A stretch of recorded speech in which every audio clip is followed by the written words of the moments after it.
नमस्कार दर्शक बंधु ये न्यूज ओडिया चैनल रु आपण मानकु स्वागत करुछि। एबे बड़ खबर आसुछि।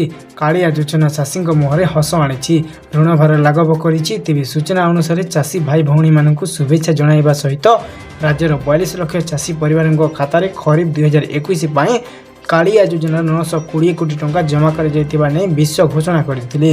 राज्यर छोट चाषी नाममात्र चाषी एवं भूमिहीन चाषी मानक परिवार समस्ते यही भाव में कालिया योजनार सहायता पाई यहाँ चाष कम तथा जीवन जीविकार उन्नति लगे पारे बोली मुख्यमंत्री आशा प्रकाश करते।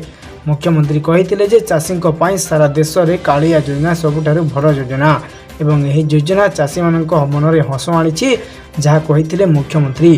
तेबे सूचना योग्य कालिया योजना राज्य सरकार श्रेष्ठ कृषि कल्याण योजना। यह योजन लक्ष लक्ष छोट चाषी नाममात्र चाषी एवं भूमिहीन चाषी उपकृत पाई।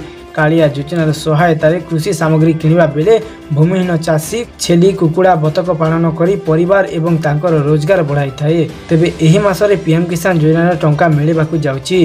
ता सहित खूब शीघ्र कालियार षष्ठ किस्ती आम चाषी मानकु मिलिबा बोली मुख्यमंत्री तरफ किछि सूचना आछि।